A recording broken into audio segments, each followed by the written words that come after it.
It is March 6th, 2023. This is Atlanta United FC Weekly, a Home Before Dark podcast. Thank you for tuning in on this lovely Monday evening in Atlanta where we are sweating. I am Tim Herb. As always, I'm joined by my lovely co-host, Mr. Kevin Bradley, over remotely this week. Broke the streak over to the side if you're watching on YouTube. And Dan James down below. He's the Ted Lasso of Brits, I think. What do you mean? Like, you know how Ted Lasso is giving American coaches a bad name? I'll give Brits a bad name. You give Brits British soccer pundits, football pundits a bad name, Dan. Yeah, exactly. You set British soccer pundits back 20 years. Do you consider me a soccer pundit? Yeah. Oh, okay. I'll take it. I just simultaneously gave you a compliment. Soccer muppet. Yeah. Mm-hmm. Well, I'll just take kidding. it by the scruff of the neck, you know. Got to do better, Tim. Got to do better, mate. All right, let me hear your Scouse accent. I don't think I've ever asked for it. Fucking stealing cars, you know. If I close my eyes, I hear it's either Jamie Carragher or Stevie G. Like I just Stevie G. or Trent Alexander-Arnold. Actually, I don't think he really has that thick of an accent. I don't know. I may be wrong. Anyway, how's everybody doing tonight? As we watch the trap fill up, Richard Gordon, Elliot Beaven in here before the bell. Speaking of which, hit the subscribe button, notification bell icon, get notified whenever we go live, and hit the like button. We would very much still an undefeated season, baby. I like it. It's a good way to be. 2 weeks in. I don't know, man. There are certain people on Twitter that make me think this is so far we're having a worse year than last year. If those same people were bitching the first week and are still bitching, I don't know what more improvement you would want to see week over week than what we saw coming off of week 1 into week 2. More goals, Kevin. More goals. Yeah. Ain't that right, Governor? Yeah. That's right. Right, bruv. More goals, bruv. It's going to go on all night, isn't it? I need you to do that. I need you to just speak in a Scouse accent the entire. Actually, let me hear your Geordie. You got a Geordie? Why, hey, man? Love that Miguel Maron, you know. Okay, we need that the entire show so nobody knows what the fuck Dan is saying. It's taken him 6+ years at this point to pin you down. You have this is going to sound bad, but you have a very clean accent, Dan. Thanks. It's very very easy to distinguish. Thanks. I've been so when you're from Birmingham, so I went to school in Birmingham. Didn't go to school. I grew up in Birmingham and went to school on the south coast. And in Brighton? No, well, not too far. In Portsmouth. Oh, so gotcha. I would get a lot of shit from people in college because I had when I'd have a drink or two, I'd fall into like a Birmingham accent, and which has had a lot of ridicule across the country, just because it sounds kind of stupid, like. Well, everybody, if I've learned anything as an adult is that most countries hate the central parts. Yep. Right, the flyover country. Yeah. Yeah. Well. Yeah, I remember I met this kid at college, and he was like, "Yeah, usually we just like to cut off everything north of like Oxford, which is kind of South Midlands, and just push that off into the sea." And I was like, "Oh, okay, that's a great conversation starter." So, where are you from, Dan? And I was like the only person from Birmingham. I was the only one who ventured far enough south. Yeah. So, anyway. All right. I don't know where you guys want to get started. I did allude, let me see. Do we get anybody to respond?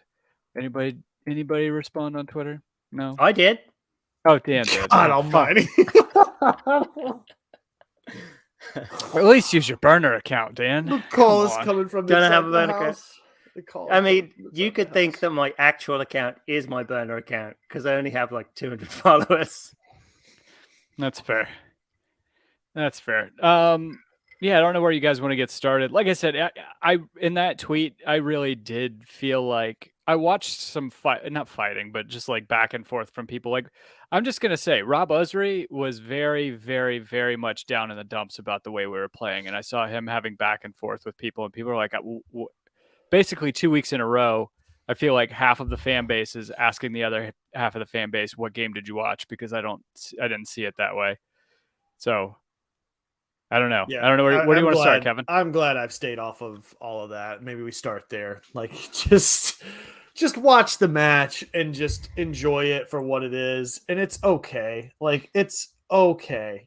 You know, to Pierce Hicks' point, it's okay to be happy. Like, come on, man. Like, it's the second week of the season. Yes, there's going to be issues. Yes, there's going to be things that can be done better. But there was a lot of really good play throughout that match. And for especially against a Toronto squad that was as compressed as they were for the entirety of that match, to go down by a goal, come back and draw it, arguably I would say win it, depending on which way that offside call goes. I still don't see where it was offside personally. I haven't gone back and looked at it and put my ruler on the TV, but at least from what we saw during the broadcast, it looked like it was still onside. But yeah, like I said, yes, there's still things to be desired and things will continue to develop, but Giacomakis's first goal or first appearance, team really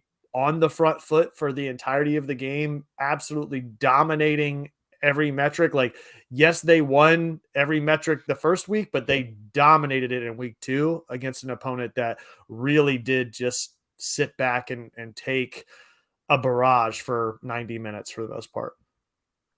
Yeah, I'm glad that you're just putting rulers on your screen now, Kevin, rather than before. I feel say even Bob Bradley at his press conference was saying how they couldn't play the game they wanted to because Atlanta United's press was so heavy. Yeah. I mean, they had that one breakaway and obviously scored, which is kind of frustrating, but we had such a heavy press on them. They just really couldn't get out of it or organize, and it was just bodies in the box, last ditch defending. Sean Johnson having a ridiculous Sean Johnson game. just time after time after time standing on his head, man. Absolutely. I think that's apart from winning the MLS Cup on a penalty shootout, I believe, or one of the rounds on a penalty shootout, I feel like this is the best game he's ever played. And not wild. That he's not a good keeper, but it was just all the time just making these ridiculous saves, and it was getting so frustrating. And then, of course, you know, the Giacomakis goal that was called for offside, which was ridiculous, but nothing much you can do about that. The lineswoman, is that what I say? Or I say the third official, or not even third, right? Like the assistant referee. The assistant referee. Sorry, I'm still learning it now. So I feel like she didn't call it the way it's been emphasized to be called the past couple years, where you're supposed to let it go and then let VAR be the judge, right, of whether or not it's explaining, Tim. Oh my God. Right. I am probably going to get hate for this, but no, I mean, no, legitimately, and maybe I'm thinking more along the lines of EPL, but you see a lot more like letting it play and then looking at it after the fact. But one thing I will say in her defense, and also against what you guys are saying about we didn't have a lateral TV angle. They didn't have. No. How do we still not have that angle at this point? I don't know. I don't know. With all of the technology we have for every broadcast, every game, every metric, like, how can we not just get a line of sight directly top down onto a field somehow? Like, it makes no sense to me. Yeah, I don't know either, but it's hard for me because it was fractional. Like, it's hard to tell whether or not where she would have been lateral, like in line with them, she would have seen something else. Like, Well, it looked Anyway. like her view was blocked by him to Giakoumakis, begin yeah. with. Yeah. Yeah, I think you know the lines they show on the Premier League when they're Yeah. checking the VAR. So apparently, I listened to Doug Robeson's pod, and he was saying they don't have that technology in the package that they've subscribed to, which is crazy. I thought that would just be, you know, part of the package. I mean, was that line item really that much? For what? Apple TV? For the VAR for MLS. Oh, yeah. I mean, I would think Howard Webb, being a man from that was reffing in EPL and being the head of pro, right, would probably want to have that stuff at his disposal.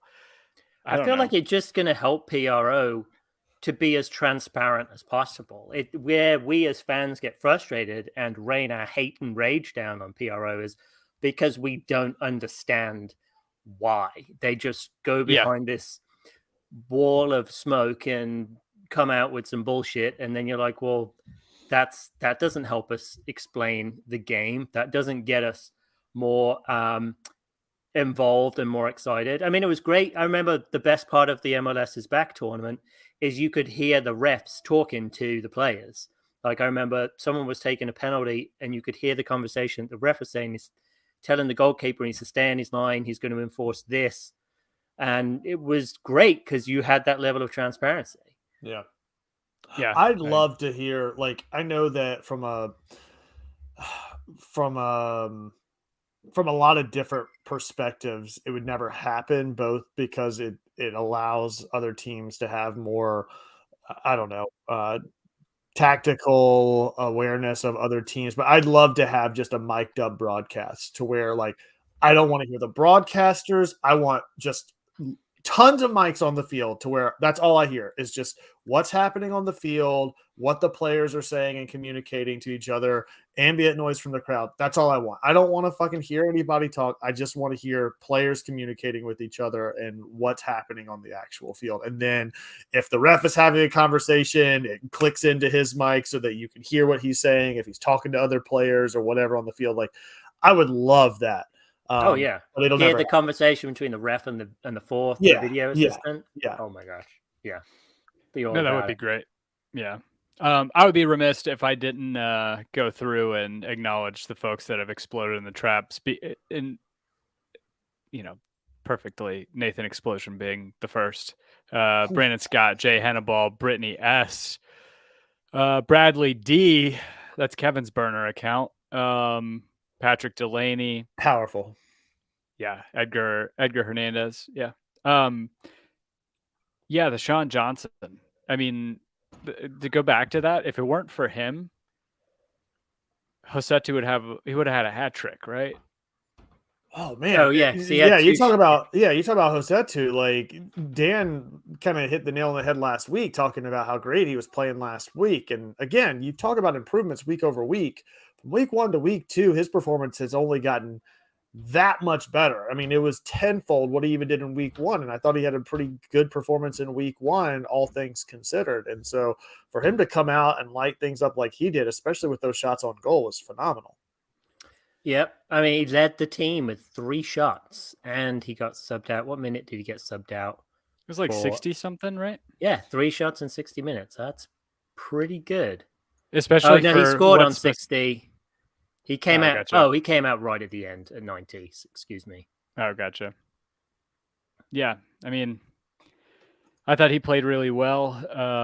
To go back to the goal that we gave up, I wanted to get your guys' opinion on whether or not you feel like that was like a cohesive thing, a individual error by Gutman, giving him time and watching, or what. But you really can't.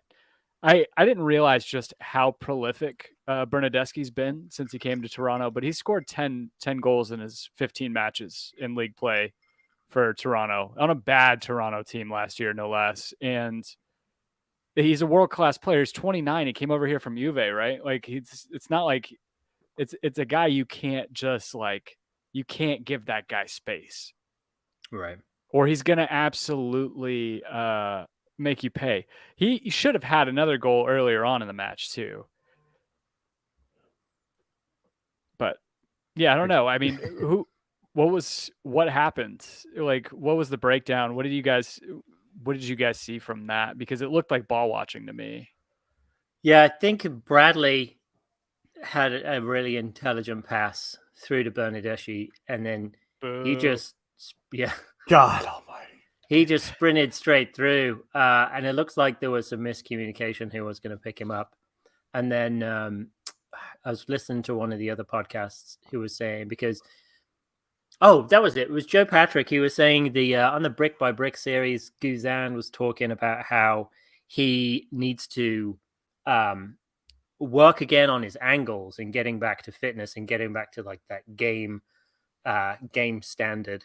And it looked to me that he did actually have a bit of a he wasn't aware where his near post was, and he seemed to give it a lot more space. So it was still a really You're saying you got to give credit. top-notch I shot mean, from he's what, Bernadeschi. 20 yards out. Just Yeah. I mean, he slots it in right at the bottom of that right hand post. Like it's a great shot on frame. Like he put it in the one spot he really needed to get it by him. Like I don't take the 2 goals that Atlanta's conceded so far this season. I take with a grain of salt, all things considered. They're not the people just completely losing their man or not being in a position with a wide open goal or Guzan just letting it go in between his legs or just some boneheaded thing. Those 2 goals, in my opinion, those are going to happen. I mean, good goals are going to, if the goals we're conceding are quality goals, I'm more than happy to concede those. It's the ones where people are completely out of position or not even putting a body on somebody. Those are the frustrating goals to let in. Yeah. Especially whenever they happen consistently on things like set pieces. Like that's what's frustrating. Whenever you're letting in multiple set piece goals week after week that people aren't man marking whatsoever. Yep. We Yeah, for sure. haven't let any set piece goals in this year. No, and also I know we're early in the season, but the 2 teams that we've played, we've held them under what they scored in the other games. Again, only 2 matches, but I mean, Toronto came in, they scored 2 in their first match against DC, and then San Jose scored 2 2 nights ago. I guess it was Saturday, but yeah, I mean, I'm relatively happy with the way that our defense has been playing, all things considered. I feel like it's been it's been. I think it's banned. Yeah, I think on Saturday maybe we were talking about that, Kevin, during just talking. Obviously, it was a precursor to Bernadeschi scoring that goal, but talking about how happy I was, like we're not giving up goals. Like our defense is playing pretty solid. Yeah. I mean, I think they had 3 shots the entire the first 60 minutes or something. I think they had 3 shots at that point. Like 3 more than Man U had yesterday. Yeah. Oh, yikes. I mean, how many did they have by the end of the game? Like 7? 4. Toronto? Yeah. 4. Yep. Yeah, so they only had 3 leading up to their goal, and they didn't put any more on frame after the fact. Like I said, it wasn't like they put on a clinic for the night, No. And Guzan had, speaking of which, those shots, Guzan did have a fantastic save prior to the goal going in. That was just a great heads up play right in front of him inside the 6 to stop that from being a 2-goal lead there. So those have been some really bright spots. Guzan, Robinson coming back from injury, and then the past 2 games, Rossetto and Ibarra have been fantastic. I mean, Rossetto, he was ranked. I'm looking on who scored. He was our highest rated player. Oh no, I'm sorry. Armada was a 10th rated higher than him, but man, I don't know about you guys, but I was kind of excited at the beginning watching. It seemed like Miguel Berry had a little bit of link up play and was doing a little better and getting involved at the beginning, but then it seemed to peter out as we got towards halftime. It definitely did, and I think ultimately it was good to have GG in waiting to kind of transition in as that production waned in the later minutes. I mean, look, that's clearly who the starter is going to be. Maybe as soon as this week, who knows? But oh yeah, I mean, so. It was like you said, Tim, it was good to see him get in position. He had some good touches. Everybody's still, for as standout of performance there were for some players like Josetu, Almada's been great the first couple weeks, So Caleb Wiley's been one that I feel like is still trying to kind of get his feet under him. Like I can't tell which way to sort of lean with him so far this season. It seems like he's consistently getting into good positions on the field and creating space and creating opportunities, but his final touch has just been a little erratic. And I don't know if it's been Pineda that's asking him to do it, but he has been all over the place as far as a positional standpoint too, with how far up they're pushing pushing Gutman and Wiley on that left side. And Wiley almost got on the end of a goal there. He got on the end of a cross in from Lennon, I believe, at one point in time. I'm so excited to see how he does in how he is in what form he's in midway through the season. I feel like Wiley? Wiley. He's just got so much potential. And to Kevin's point, I think he's not got his feet under him yet, but there's still a fair amount of time to go. And I think that when Etienne is up and running, Wiley's going to play backup to Etienne. But yeah, Etienne seems solid. I like him in possession. I like him moving forward too, and in that corner, he seems dangerous. He seems to be able to work himself into good space. But as far as Wiley's concerned, I like everything I see out of him, but his. And this is gonna sound bad, but his touch, it just seems a little, like you said, Kevin, erratic. But I feel like he's getting in good, dangerous positions. I don't mind a winger being a little erratic and in positioning and his runs being able to keep the defenders on their toes. But there is some decent link up play that he's had with Gutman, but that was, I think, more in the first game that led to the penalty. But definitely need to have some volley drills. I feel like in training this week, there were several goals left on the table, one of which by Miles Robinson right in front of goal, to where he just none of those guys could seem to get on the end of a volley inside of the 18 to save their lives. There were several of them just served up on a platter that just got put into the upper deck of Mercedes-Benz by the time somebody touched it. Yeah, it was a little frustrating, but don't forget Wiley's about 10 weeks ago, Wiley turned 18. Right. He's crazy. So young. I keep on forgetting how young he is. Yeah, I feel a lot more excitement for him than anything. Oh my God, Kevin, get rid of that. What are you doing? For those of you listening, Kevin's posting chat bot spam from Twitch on the thing. It's not great. What, man? It's interactions. I just want to relate to the people. Oh gosh. Shout out to Anil Decree. Hi, I want to offer a promotion of your channel viewers. No, I'm just kidding. Keep going. Quality's guaranteed. I see that's kind of how I feel like about these last two games. We had fantastic quality. Unfortunately, we haven't been able to convert as many shots into goals, but I feel like the foundations are being laid right now, and I feel like there's going to be a lot of exciting potential and upward trajectory for this team. You know what is crazy to me? We don't know if these are our good performances or our bad performances yet, right? No, really. When I think about expectations, nobody knew what to expect coming in. To see people all up in arms that this is the same shit I saw last year. I've seen nothing different than last year. It's you have no idea if right now, if this is us getting comfortable and getting up and going, or if this is static, if we're maintaining status quo. Yeah. We have a pretty big overhaul, right? We're dealing with a lot of moving pieces.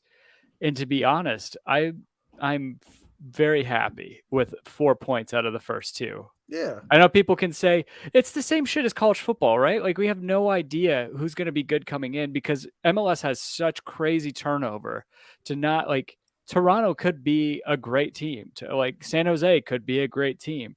We don't know what that like we might as well start throwing preseason rankings on it and make people even more mad, but it's I don't know. It's a little frustrating because people are like these aren't even the good teams. How do you know they're not good teams? Like, I how do think you know San these Jose aren't is going a to be very good playoff team. teams? I do too. I absolutely do. And you look at, you're telling me a team that has Matt Hedges, Mark Anthony Kaye, Michael Bradley, Bernadeschi, Osorio, Jonathan Osorio, and Richie Larea and Sean Johnson is a bad team. Yeah. And they don't have Insigne still, or they don't have him after the first match. I don't know, man. I don't know. It's just a little frustrating. So. Yep, it is. But you're always going to get those people. We were spoiled, so I mean, really were spoiled with those first 2 seasons. I so. do miss Frank de Boer sometimes. I like Pineda though. Don't get me wrong. Yeah. I don't think de Boer got a long enough tenure. No, I mean, never fill a great man's shoes. Yeah, no, that's true. And then if you're Tata Martino, you never go back, right? Right. Yeah. Yeah. I wouldn't come back here if I was him. Yeah, I don't know. This is the best start to the season Atlanta United's ever had from a points perspective. Wow, really? Have we always lost the second game? I think I read that somewhere, or the first game. You Or the remember first 4-0 to Houston? Yeah, sure do. In our championship year, mind you. Mm-hmm. Back in the salad days. The what? The salad days, like the golden days. It's the same thing. Oh, is that? Yeah, it's a Midlands thing. I've never heard that in my life. Weird. Heard it over here. Oh, wait. Joe Johnstone said 2020. Was that the best start to the season? Well, we beat We beat Nashville. We beat Nashville and we beat the team we played before them. And then COVID hit. I thought this was the For some reason it's just misinformation, I guess. I was just reading somebody had tweeted that out. I don't know. It didn't have the context thing around it, so yeah.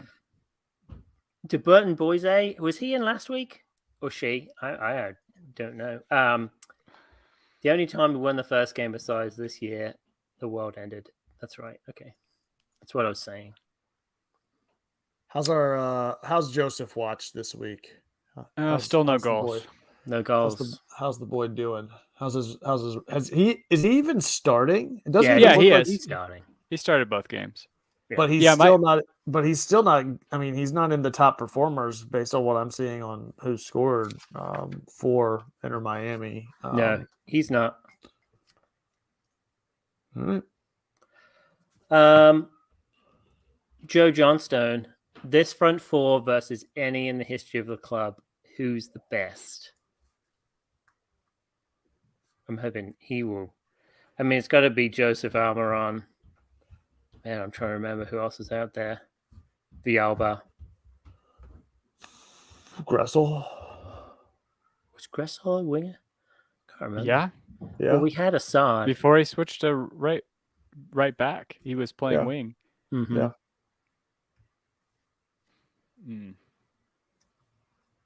Yeah. I mean, it's got to be the ones that won the cup. It's too early to say right now. Like, is it the best? To Tim's point earlier, like, I don't know. I mean, it's 2 games. Like, do they keep this up and, make a really phenomenal run over the course of this entire season or somehow springboard into next season? Granted, I don't think half of this front four is going to be here next season. Also, the front four, one of which we've only seen play for 20 minutes. So I think it's too early to tell for me. I think the obvious choice is, right now, the best in club history is probably that. I don't know if it would be the first front four because I wouldn't put the Assad group in that. But the Gressel, Joseph, Miggy, and Tito. Tito. I think that's top right now for me. Mm-hmm. Yeah, it's got to be. Yeah, It's got to be the ones who it's won hard the to cup. beat. In the record-breaking goal scoring season for Joseph, Yep. right? Yeah. So, yeah, that's hard to beat. Yeah. Yeah. Joe saying I feel like this group may have the highest ceiling. Yeah, I could see that too.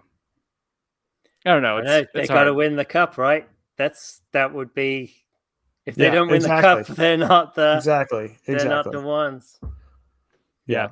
What were you guys' thoughts of Yorgos Yakimakis? I was really encouraged. I thought he came on. He seems to have that Josie Altidore type body type, like He definitely big does. shoulders, and then like Or skinny little Jordan, legs. or he's the Josie or the Jordan Morris body type is definitely like those very big shoulder, like wide frame sort of attacking player for sure. But I That's mean, bullshit. Nobody's built like a Mack truck like Jordan Morris in this league. That is the widest man I've ever seen play Yeah, no forward kidding. in this league. He is an absolute force, and I say that with the utmost respect. That dude is a bruiser, and he's also fast, and he can fucking score. And Seattle is already winning because they're in midseason form. From I don't even know, man. That's fucking nuts. Like. That's not good for the league, by the way. That Seattle's already on 6 points, 2 games into the season. Yeah, that's kind of a bummer. But I mean, it was I don't know his position. It was. I'm excited, but it's too small of a sample size. I feel like he got into the right areas. He skied one over the bar, didn't he? Who? Jordan Morris? Oh, Gigi? Yeah, Yakimakis. Yeah, Or did that get I'm tipped for a trying to corner? remember. I think it got tipped for a Yeah, corner. you're right. He was yeah. I just remember he was very active in the box. I felt there was a little bit more panic in the Toronto defenders when he was definitely like he a was power. touching the ball. Yeah. He was what is it, like a power well or gravity well, basically for defenders. Where anytime he got inside the 6-yard box, he was just getting glommed onto. It seemed like, and that's great. I mean, let's make some space for Aruju, Lennon, Gutman, and to come Almada storming in the box, Almada to clean up. That's exactly it, man. And Rossetto to just hit the long shots. Yeah, no, I agree. Do we see Hasatu or Ibarra getting sat whenever the other Sosa? Whenever Sosa or Alonso are back? Do you see I them? definitely think they would not with Alonso. I think they've cemented themselves too much for Alonso to come in. But I'm not sure. And I'm not sure about Sosa because Ibarra and Hisetu seem to be working so well together. Yeah. Do you want to upset that right now?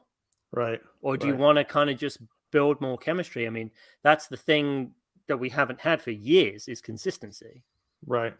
Yeah. And you're going to need that depth eventually. Like it's not a matter of if, but when, whether it's during Open Cup or injuries or, League's just tough. fatigue. I mean, you need to be able to have those guys there that, you're not having to depend on them to play 90 minutes for 30 something matches straight. It's just.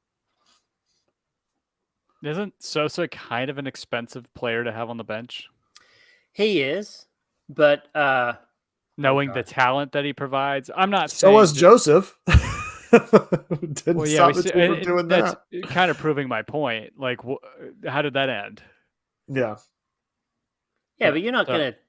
I feel like let's pump the brakes. I mean, you got to give him a chance to play. I mean, to Kevin's point, I mean, there's definitely going to be opportunity, whether it's just managing minutes, whether it's some sort of training schedule maybe provides Sosa an opportunity, or God forbid injury or something like that. But he's great to Oh my I'd god! like to see this develop, this midfield right now. You talk about God forbid injury. Whenever Giakoumakis went Went down, down. I was like, "Oh, are you fucking kidding me, man? The first game, this is really happening? Like, come on!"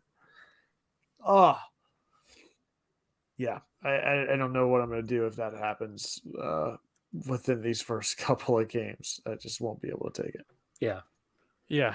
No, I mean, I love Sosa. I love what he brings to the table. I'm just saying, like, I don't know that you waste an asset like that on the bench. Granted, we haven't seen him healthy in a while, I feel like truly healthy and reintegrated into the squad. Yeah. I think it depends how the first 50, 60 minutes go with Charlotte.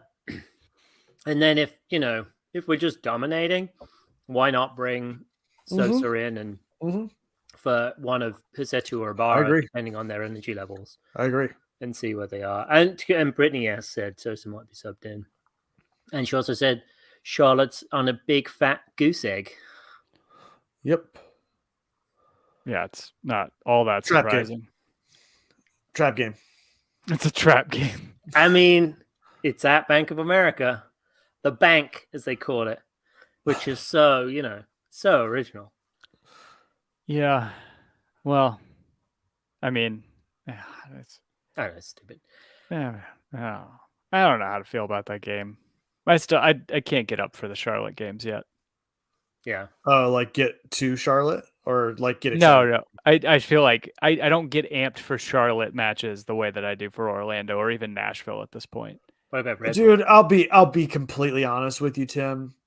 I haven't been really hyped and excited for an Atlanta match in a couple years. Like even the Orlando, like no matter who it's been Plastic. the past couple of years, I've just been like, let's try to get a draw, baby. Like I'm just in it for the draw. Speaking of which, score predictions week 1 we didn't do, but week 2, your boy coming up strong with the 1-1 draw, baby. I'm about to mute. I don't even remember that.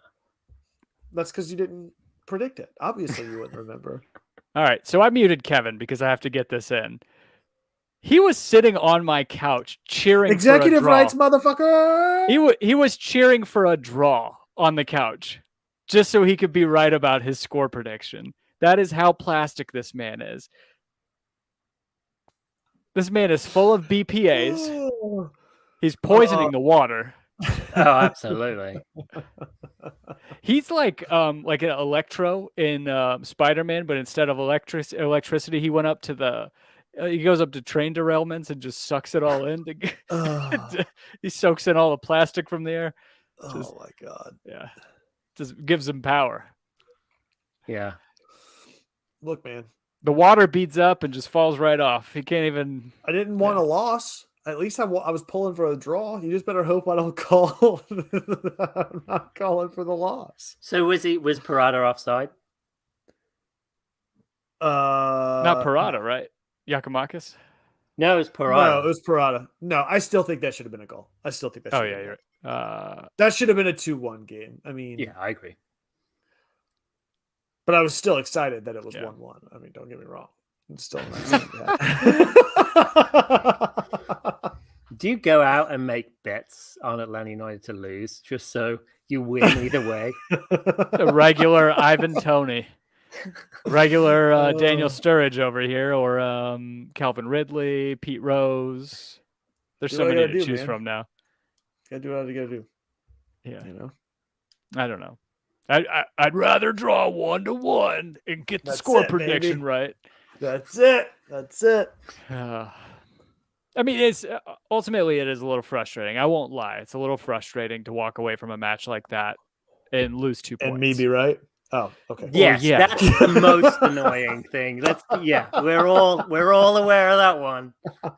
If we just do whatever it takes this season to make sure Kevin is wrong. Yep. If he predicts 2-1, we need a 3-1 victory. Oh boy. Standout performers? Other than Hisetu?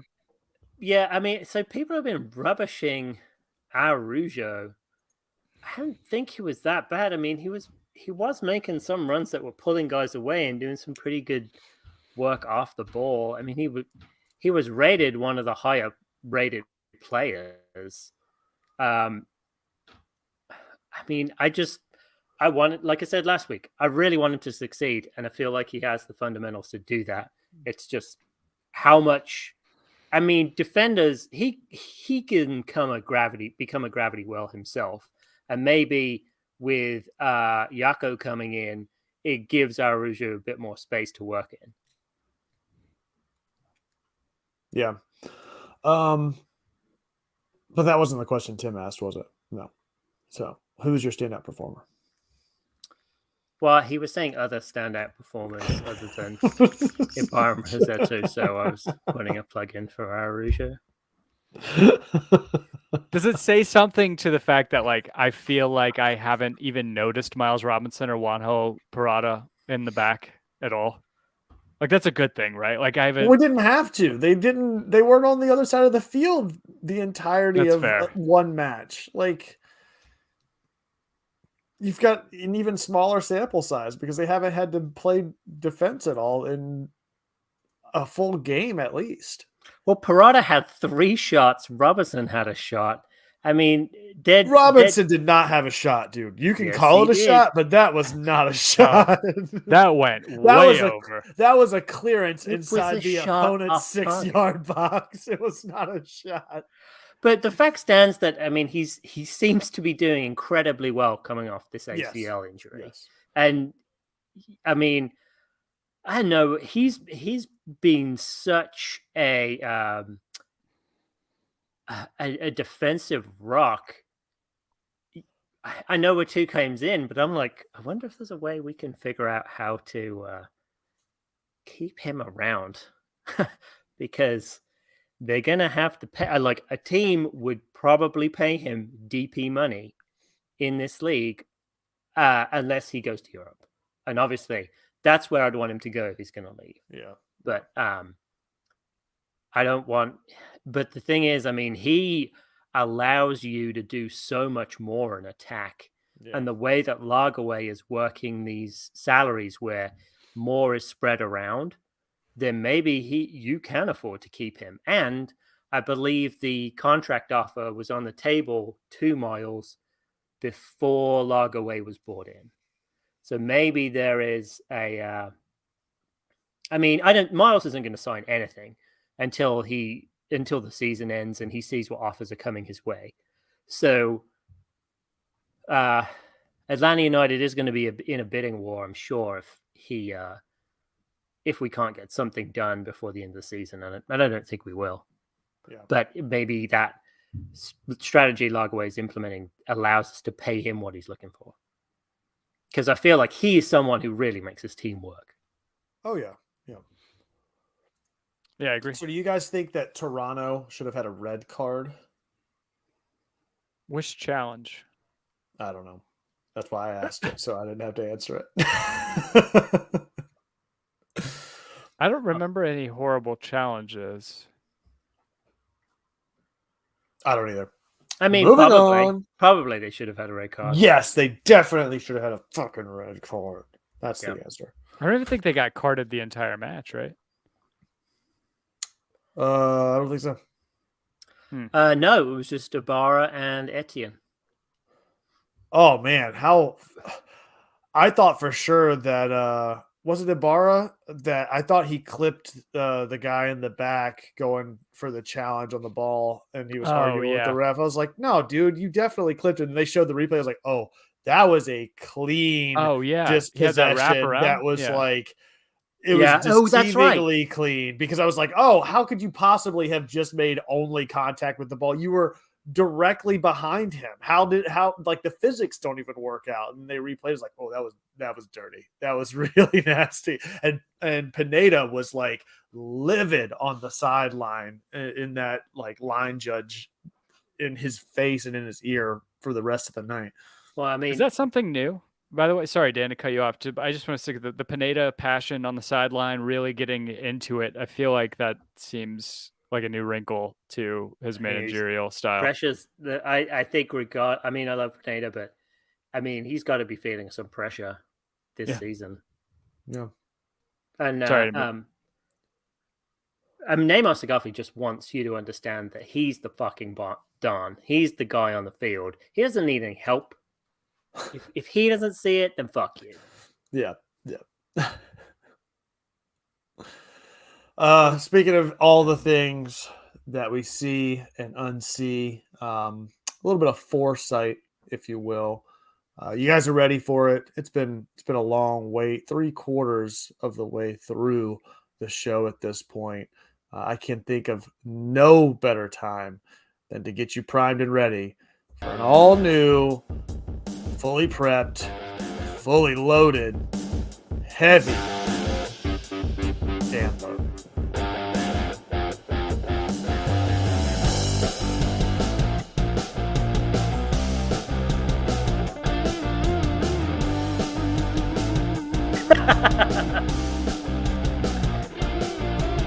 I love how it shaves out to my face.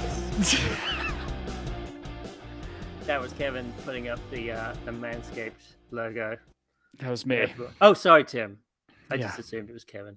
Credit where credit's due, please, Dan. Go for it. Absolutely. Man, Charlotte. What an unlucky team. So they've conceded 4 goals. Their first goal against New England was at the death in Bank of America Stadium. And it was, I can't remember the defender, but they cleared the initial shot that came in, and then the defender made a really lunging tackle or lunging block attempt to knock the ball out, which fell just to Kessler's feet, the defender of New England. He just rocketed it right into the goal. It was an unlucky one. I felt bad for them. But then against St. Louis, I feel like there's a little bit of St. Louis that we need to talk about. They have done a lot with not much possession at all. And most of their goals have been pretty fortunate things. So against Charlotte, the first goal was an own goal off Tijuana. That's not how you say his name. Tijuana, off the defender. And the second goal was a penalty off a handball. And the third goal was a complete back pass gift Klaus did pretty well to lift it over Cisnega's body, but he was also falling down as that lob was put in. But those were some pretty lucky goals, pretty fortunate to have. And I know St. Louis have scored a lot, but I'm not convinced by St. Louis at all. They seem to have a lot of Red Bulls press in them, but I felt bad for Charlotte. I thought they were done by. Either way, Charlotte is... I feel like Charlotte are not that great. They have a pretty heavy pass around their back line. So I was looking at their last average of games. About 20% of their passes are between their back 4. So I know Brandt Bronico and Byrne will push up a lot further, but it's still a heavy possession around those back 4. They keep more possession. They had more of a balance against New England, but they still outed them on possession, and then outed St. Louis a ton in possession there. So, but St. Louis were able to just, be able to get a lot of luck in their home opener against Charlotte, which was unfortunate for them. So they've got a decent team. I mean, they've got Swiderski on the right. They've got Ashley Westwood behind him. They brought him in during the season. They also brought Capetti in. Capetti seems, from the games I've seen, he gets pretty isolated up top. There seems to be a lot of build-up, but it seems like Charlotte tends to have a lot more pass succession and build up within their own half, but more significantly than the opponent's half. So they seem to just play around the back a lot. and let the opponents almost come to them, and then try and push a fast turnaround through the middle and attack that way. So they're very weak on the wings. They're very prone to individual errors. Atlanta United have very strong wing play, and I think that's where we'll end up seeing a lot of success down their wings, and with Almada being able to give a gut punch up the middle. But I feel like Araujo and Lennon and Gutman and Wiley or Etienne on the wings, we've got some really strong wings, so that could help really pin Charlotte back. Also, in shot creating actions per 90 minutes, the opponents of Atlanta United, so the opponent's shot creating actions against Atlanta United, is 13.5 shot creating actions. So those are plays, whether it's a corner, free kick, or a live pass or a dead ball pass that leads to a shot. So against Atlanta, opponents are getting 13.5 a game, and Charlotte are letting up 21. So the amount of shots that Atlanta United has been able to put on target in these past 2 games, I mean, you're favoring Atlanta in that. So a total of shot creating actions against Atlanta are 27 to Charlotte's 42. So there's a lot of opportunity there for Atlanta to get forward and really cause some problems.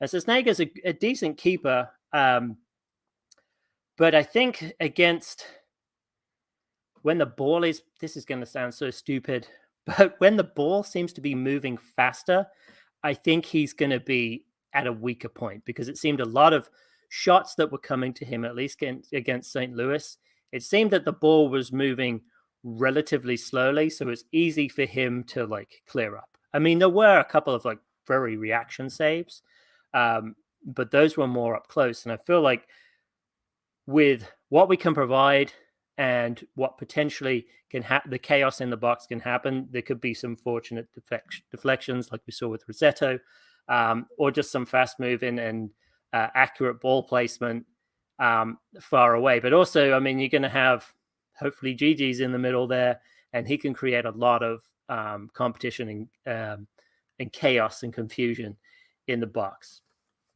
So, man, I'm going to go out on a limb and say I'm pretty confident against Charlotte. I mean, Kevin's point, I know a trap game, but I feel like I just don't think that Charlotte has the cohesiveness together that Atlanta United at this point in the season seems to have over other teams. I would not say that Toronto had that same sort of chemistry that we had. And I certainly wouldn't say San Jose did either, though they did have a really nice first goal that was more of a team goal. But they still allowed us to win the game to beat them in the end. So I feel like on our chemistry level, we're actually doing really well. So it's just another reason why I want to see Ibarra and Rossetto in that midfield, where it can actually have that more consistency as a squad together. So what's the score prediction, baby? Let's hear it. Man, if we can score first, I feel like that is going to be a huge, huge advantage to Atlanta, because then it's going to force Charlotte to be all out of there. I mean, they lost against New England in like the last minutes of the game, and they were leading St. Louis before St. Louis just, before they basically gave St. Louis the game. So I think if we score first, I feel like this could be a really heavy goal tally for Atlanta United. So I'm going to go 3-1 Atlanta. Yeah, I hear you there for sure. Go ahead, Tim. No, I was just gonna say something similar, but I think we give up more than one goal. I'd say 3-2. Oh, you fuckers! You took both my primary and my secondary predictions. So now I have to do it. I've got to come up with something new. 3-3. Oh, thank God he's muted. Well, great show, Tim. I can't hear him at all. I didn't mute you, Kevin. How did I get muted? I didn't. I have He no is. idea. I have no He is. idea. But I tried to unmute you, and it said I didn't have access to do it because I didn't do Wow. it originally. Wow. Dan did it. Can Atlanta keep up the press on the road? Can they? Yes. Will they? I don't think so. I think that was a concerted effort by Pineda to be a very high pressing, attacking team here at home, specifically with Giakoumakis being in the lineup and starting. I don't know that is going to be the approach for that match. So I think it will still be a high scoring game, to Dan's point and to Tim's point. But I will say another draw for week 3, and I'm going to say 2-2.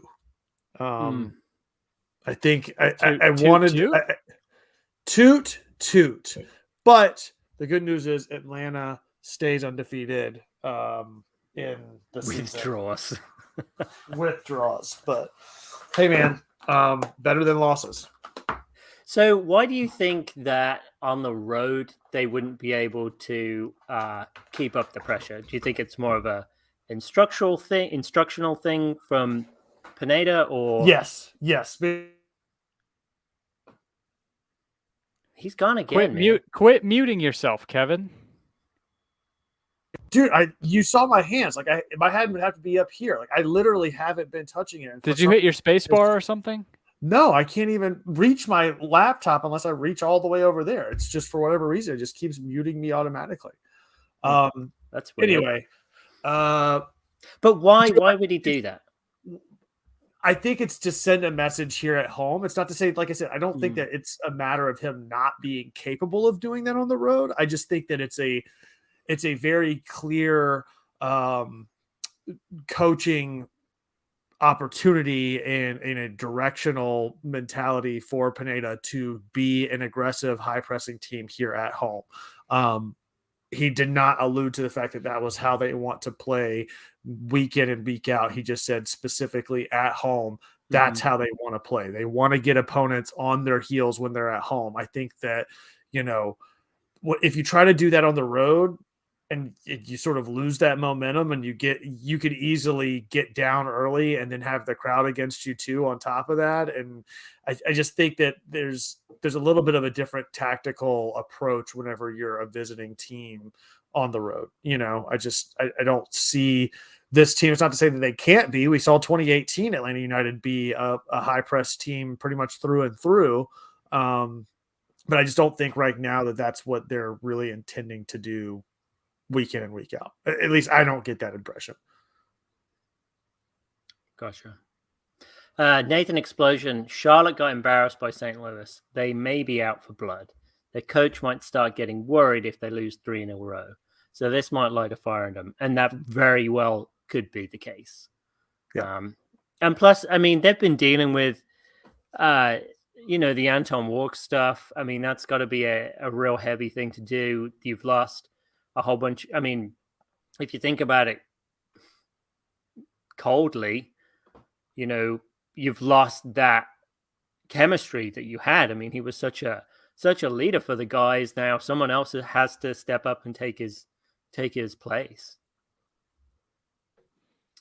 DeBoer and Boise, this game at noon is trash. Yeah. Gonna be trying to watch it while also probably getting interrupted by a child waking up from a nap mid-game. Yeah. Will she watch them with you, or is she too active?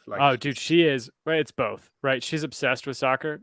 Saturday morning, she comes out and immediately I get her whatever. We get done, get milk, reading some books, and then we come out to the living room, and she immediately points to the TV and goes, "Ball, ball." Ball, like tries to get me to turn it on. Yeah. Good girl. Yeah, she's kicking the soccer ball with me, like with intent. It's pretty heartwarming. I'm not going to lie. Yeah. Yep. FIFA 23 is bringing in the NWSL at the end of March. Nice. Yeah, I know they've had the international teams for a while, right? A couple of years on there. Yeah. No, she's a big fan. She especially likes whenever we get to watch Liverpool hang 7 on Manchester United. We get to watch the front 3 all score a brace and then have maybe my favorite player of all time come off the bench and score a goal. Yeah, And, that shit's really put it embarrassing. away. Yeah, it's one of my buddies sent me a bunch of but he's like, "Do you want a bunch of stuff that if you have Manchester United friends, it'll piss them off?" I was like, "Sure." And one of the things was, he's like, "I just watched the Man U game. They were lucky to have 0 goals or something like that." It was just like it was bad. Like, Yeah, I was checking, like, was it like a backup lineup? Though why you would do that against Liverpool, I don't know. But I was like, no, that's pretty much the guys. It's an aging lineup, and Liverpool are going back to their normal form, and I think Man U are crashing down to earth right now. Well, they won the Carabao Cup, so yeah. I mean, mission accomplished. Dude, Darwin Nunez is guy's a killer. He is an unbelievable player, and the amount of shit that he was getting early on for missing chances is people are going to be eating their words because he is an unbelievable player. He scored that filthy the back heel against Real Madrid. Goal. Yeah, we don't talk about that game though. Yeah, because after that goal, it was not good. Yeah. But maybe next week we go into the Bernabeu and hang 4 on them, and hopefully not allow any more in.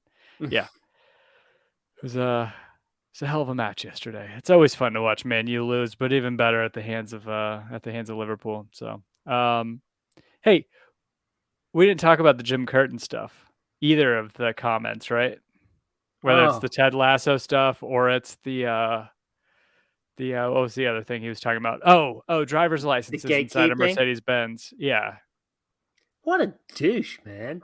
Why would you are trying the organization you work for is trying to promote soccer in this country, and you are actively telling that you need to be at a certain standard in order to be a real fan.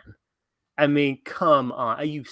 It's Bush League is what it is. It's absolute butthurt Bush League. What a douchebag. Yeah. I've got nothing to add to that. Yeah. And Philly lost to Miami. That's great. I hate Philly. Well, I hate Jim Curtin.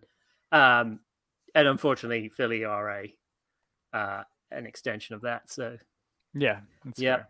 Hopefully we can just dominate them, but I'm not going to be looking forward to playing that game. Yeah, me neither. All right. All right. Anything else for tonight, guys? Nope. That pretty much closes us out. So thank you so much for tuning in, everybody. You can find us all collectively on Twitter at Home Before Dark. That's before spelled being the number 4. Be sure to like and subscribe, hit that bell icon, even if you're not subscribed, to get a notification whenever we go live. Hang out with these lovely people here in the trap. Thank you guys all for hanging out with us and adding to the show each and every week. In the interim, you can also find us all independently. Where can they find you guys? You can find me at DNJMS. DNJ, I'm a mess. DNJ, I'm a mess. Yeah, you can find me on Instagram at Tim Herb. And you can find me at The Architect. That's at @the_ARC number 1 TECT. Thank you guys so much. Looking forward to another undefeated match coming back from Charlotte next week. Until then, as always, be home before dark.